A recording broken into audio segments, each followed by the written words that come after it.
Please welcome team number 2 from Science High School. The topic is about ignored wanderers, asylum seekers and refugees in the UK. Please welcome team number 2.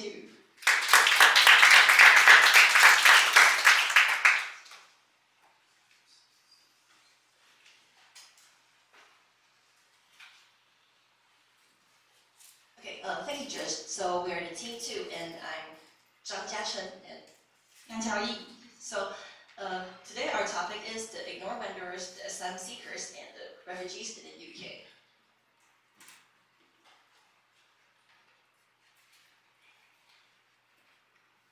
So here's the stories. The wars breaks out, and the resident flees, and their hometown became the barren.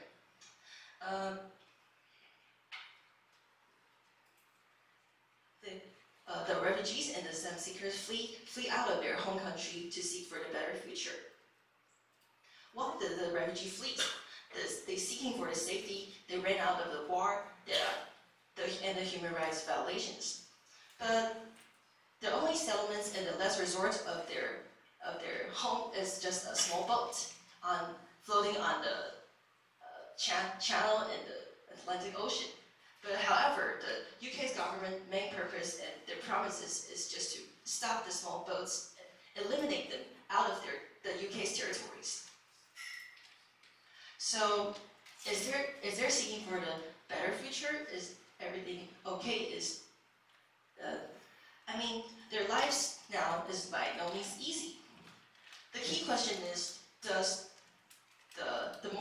the stricter and the more stricter the laws and the policies make them harder and harder to go into the UK and become a future citizens in the UK. So the main question is, does the policy solve the issue or merely just delaying it? So first we'd like to make our introduction. And our introduction and the research question is delved in by the 3 parts. So first of all, it's all about the policies researching. So the policies here is having the Illegal Migration Act in 2023 and the Nationalities and Borders Act in 2022. But there's one more thing I really want to talk about.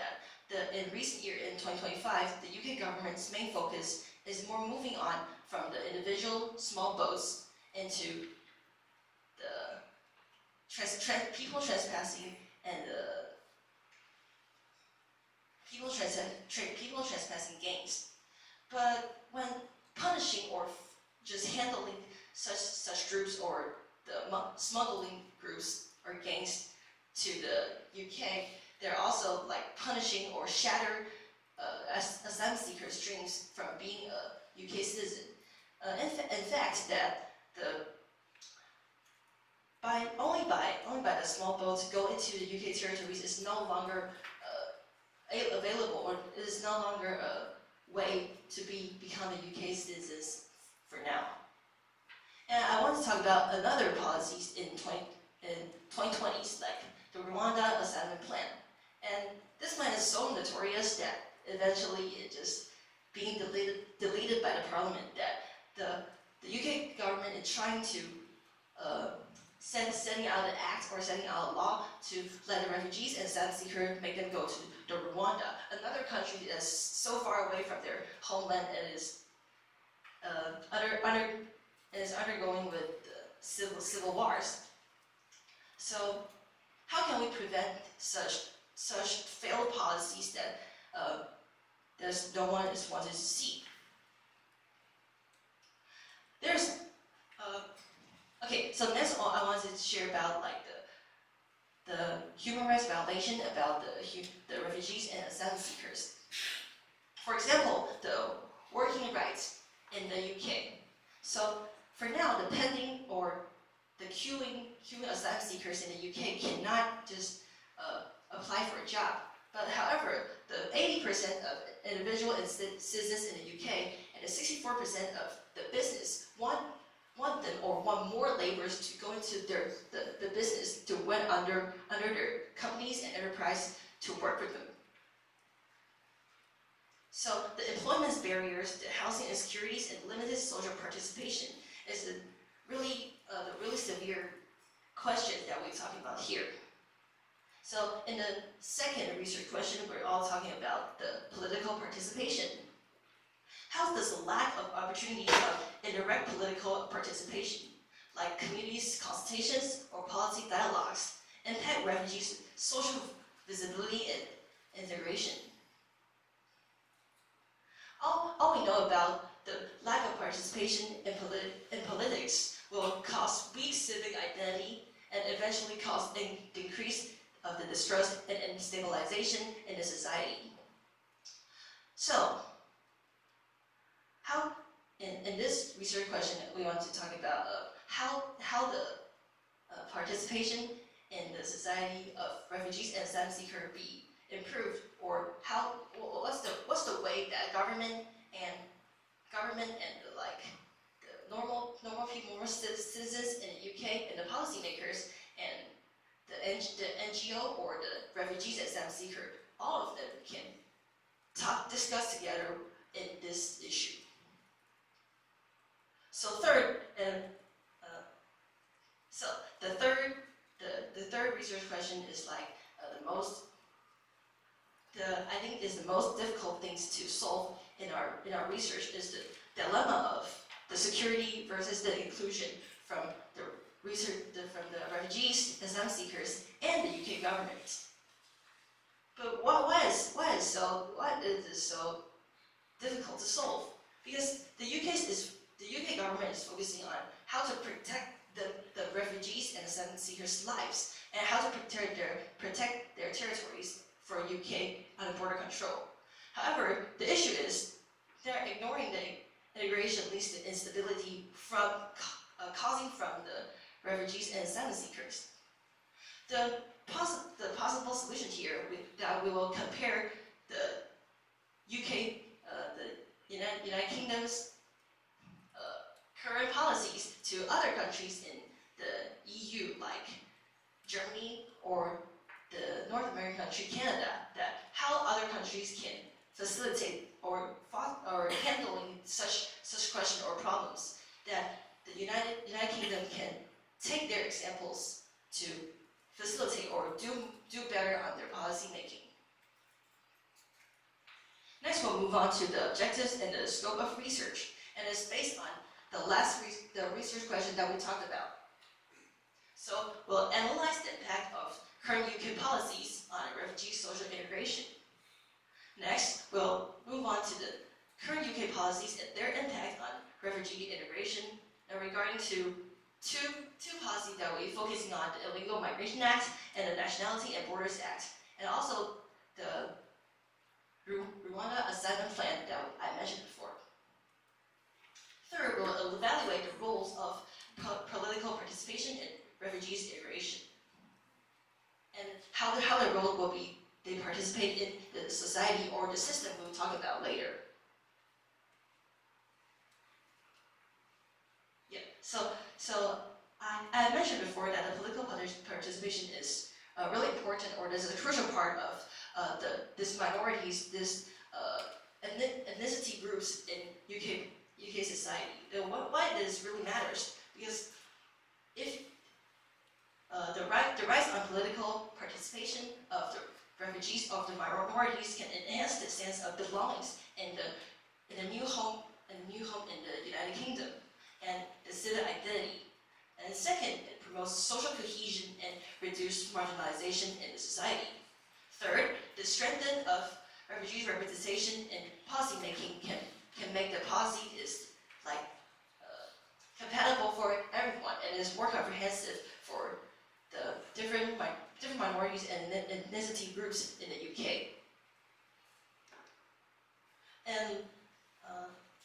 And last, we would like to propose the policy solutions that balance national interest and refugees integration. That will propose a system that became our impact and application in the end of this slide to fully explain it how the system will integrate to the current UK's structure and make things better. Okay, so after the description of the research questions and research objective, let's hand our mic to the Yang Xiaoyi for the research methodologies. Okay, so refugees in the UK face a double challenge: escaping crisis, then confront exclusion. Our core question is, do current UK policies promote refugee integration or deepen marginalization? This research explores whether tightening immigration laws like the Illegal Migration Act affect refugees. This research explores whether tightening immigration laws like the Illegal Migration Act protect national interests at the cost of social inclusion, especially in employment, housing, and community life. Research staff cost £155,000 in total. So, do UK policies hinder refugee integration? Let's look at policy impact. Illegal Migration Act in 2023 severely limits asylum claims, and Nationality and Borders Act in 2022 stricter deportation rules, and also Rwanda Plan offshore processing. As a result, there are 72% can't work, 64% live in temporary housing, and only 34% feel integrated. These aren't just numbers, they are systemic barriers to building a stable life. Total survey cost £15,000. Okay, but integration isn't just economic, it's also political. Our question is,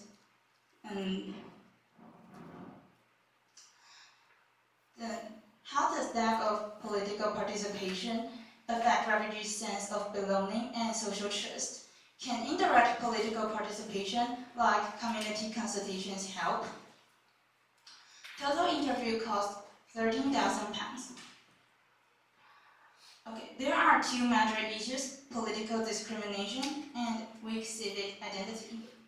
There are 56% feel politically excluded, and only 12% trust UK policies, and 34% engage in local life. Total focus group cost £5,000. Unlike Germany or Canada, the UK lacks formal refugee dialogue mechanisms, leaving refugees unheard and unseen. Can we protect national security without sacrificing integration? Do current programs support inclusion or just manage logistics like housing and benefits? Local voting rights, work permit reforms, community programs, these are not radical ideas, but proven steps that foster stability. Germany and Canada can do this, so can the UK. Total policy research cost £15,000. Okay, we propose a three-part approach. First, security versus inclusion. Exclusion risks long-term instability. Second, dialogue and trust. Local community engagement reduces tension. Last, policy reform. Germany and Canada show that when refugees have a voice, integration improves. Participation builds trust, which strengthens society. Data processing and software cost £5,000. So first, we evaluate UK policies. We evaluate how UK policies affect access to housing, jobs, and support. Do these policies protect society or create division? Total ethics review costs £4,000. Okay, so next, we evaluate political participation's role in integration. We ask, can giving refugees a voice increase trust and belonging? For example, Illegal Migration Act bans works for irregular arrivals, delays access to support, and Nationality and Borders Act creates legal versus illegal refugee. These laws delay stability, hurting long-term integration. To address these questions, we follow a structured and based research timeline. In the first 3 months, we focused on theoretical analysis, reviewing key concepts in refugee integration and political participation. We also examined UK asylum policies and conducted international comparisons to identify policy gaps and build our framework. From month 4 to 8, we gathered empirical data. This included public attitude surveys as well as interviews with refugees, government officials, and NGOs. Our goal was to validate our hypothesis and understand lived experiences. During month 9 to 15, we analyzed the data, conducting regression analysis on social and policy variables and thematic analysis on interview content. At this stage, we also introduced the RIPIS and tested it through community involvement, policy feedbacks, and recognition mechanisms to assess its feasibility. And in the final 4 months, we compiled our findings into a comprehensive research and policy report. We also shared it through academic publications and policy forums to drive public discussion and influence real-world policy making. So next, let's welcome Zhang Jiachen to introduce impact and application. So, an impact and application part will set the real application into 2 parts, like the framework to fit in and the potential proposal. So the framework to fit in that I will introduce the system itself and what's the feature of it and how's the examples gonna make it to the system and make it work. And the potential proposal means we'll set some or giving some examples or giving some project that we can fit into our framework and fit into our system to actually makes the real world apply to. So, but first of all, why do we split the impact and application into 2 parts? So, on your left-hand side is this system is the ideal framework that meets the policymakers and the beneficiaries reaching the consensus on discussing handling refugees issues. But on your right-hand side is the examples, the real examples on the real world that various dimensions, targets, facing different targets audience. And we will apply them to the system that on your left-hand side and demonstrate how such projects or ideas use features in the system to prove that the 2-step breakdown is credible and feasible. First of all, we'd like to introduce why the system is making and the difficulty and the prospects of the UK society now. So, in our research, we found out that the UK government and the United Kingdom itself is viewed the refugees and asylum seekers issue as a dilemma or trouble in UK as a country. But this attitude makes the government or even society that's full of hatred and blaming these refugees for illegal trespassing. Relatively shallow awareness of what a refugee needs and a lack of understanding is the most difficult parts and like the mental parts that we don't want them to come into our countries. So that is a real tough questions or dilemma that we need to solve. And the prospect is we want the system is creating a strong incentives to fix previous problems that we mentioned on our research questions, and want the transparent tone for understanding both advocates' needs and a potential solution that the governments can give. And third, we have mutual contact for kinder treatment to help these minorities like the refugees and asylum seekers that we mentioned before. And number 4 is preventing the false policies like Rwanda Asylum Plan leading to the government credibility loss.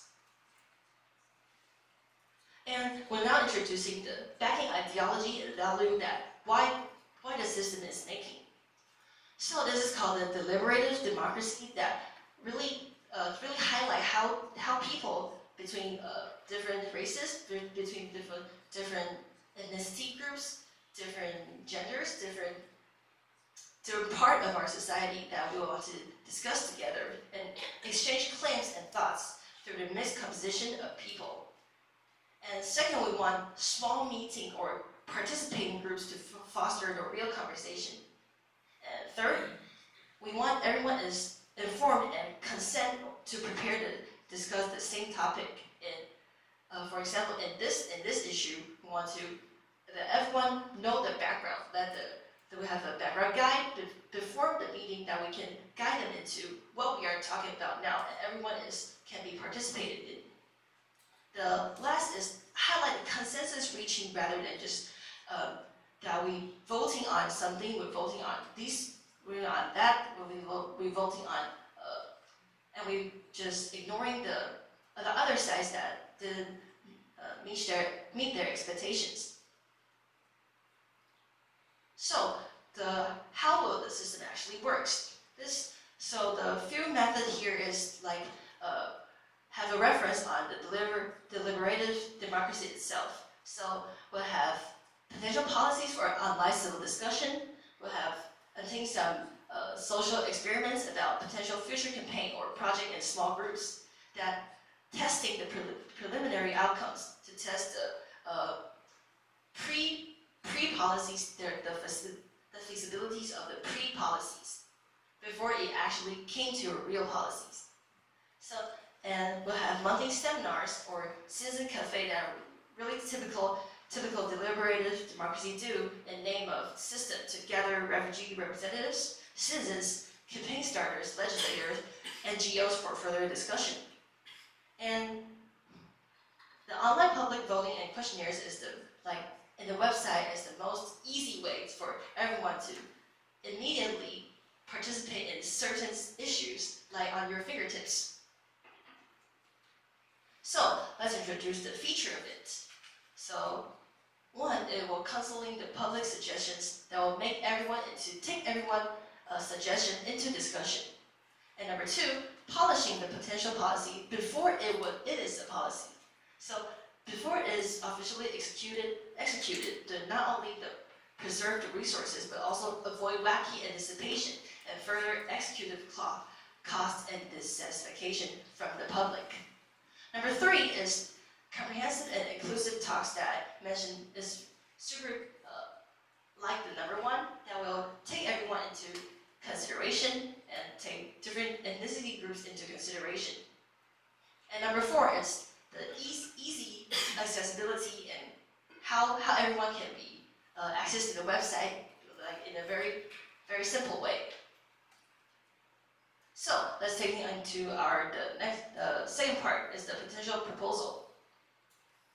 So the potential proposal number one is all about the media, education, and public perception. I would these 3 points is explaining what the proposal is, but I want to talk about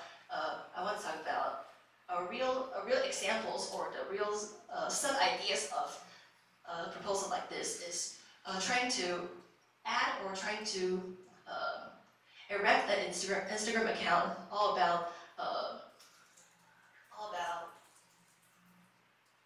fact checking about the news that we see on the news that will just connect it to this proposal to avoid how people gather things or gather information incorrectly or biased. So the proposal number two is all about social dialogue and cultural interaction activities. And the sub ideas here I proposed is making a pen pal with the children of the refugees and children of asylum seekers that's connected to the Youth and Children Interaction Programs that can simultaneously help those refugees' child to learn English better and foster the mutual talking, mutual conversation between the children in the UK and the children of the refugees and asylum seekers. So this is the outcome of our system. This is a flow chart here to first of all to propose the project on the system online, and we'll have public discussion online for formal engagement online, and And the third part is we'll pick top discussion online of the main idea we're talking about for the offline seminar, that we can gather more people for discussing the specific things. And number 4, we can make a resolution of the seminar and make as a suggestion for policy making. So I want to highlight about the most exciting things to do in this system is trying to make the policy adjustment be more dynamic and make the policy adjustment more dynamic and involved based on empirical data and participant feedbacks to make it can adjust in time. So we came into our final conclusion. Yeah, we came to our final conclusion, but our slide is missing, so whatever. the slide is still on this, but I'll remember. Okay. So the key gathering, the key question is the stricter policies will integrate these refugees more, or it will just detain them, or just canceling them the opportunities of their participating in the politics. And next thing on, we'll please go back to this page. Okay, so the blank page. So the outcome would be like the policy researching, the challenge that we identified, and lastly we'll propose the potential resolution that we using our system to bring things up, gather things up. And then second is the impact and grants role that the research is addressing policy academic gaps in refugee integration and provide empirical evidence for better policy decisions. So why our project and why our research is really important is because there are still many placeless people, the refugees, the asylum seekers is still flooding into the UK's territories, and it really is a crisis or emergencies that UK is facing on. So our research, we don't want to just neglect the elephant in the room, don't we? So we're the less puzzle to help to help things out. So thank you, everyone.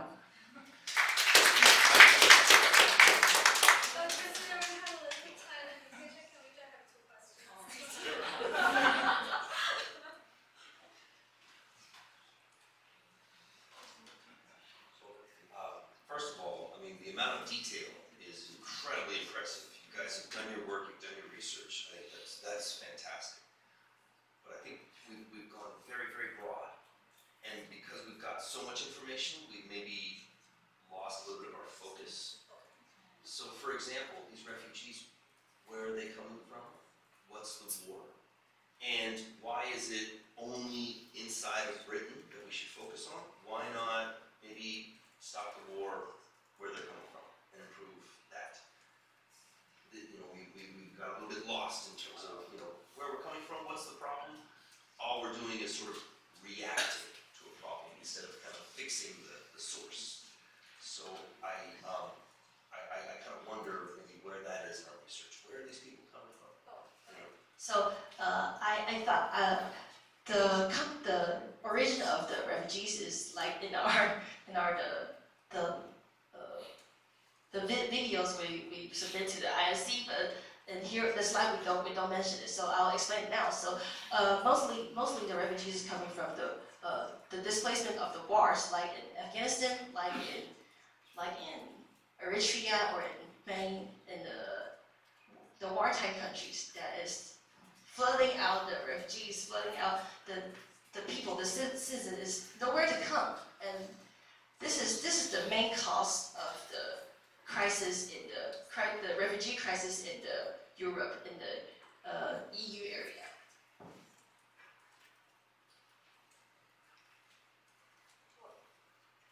I agree with Mark. I mean, I wish my university postgraduate applicants are as content as you guys.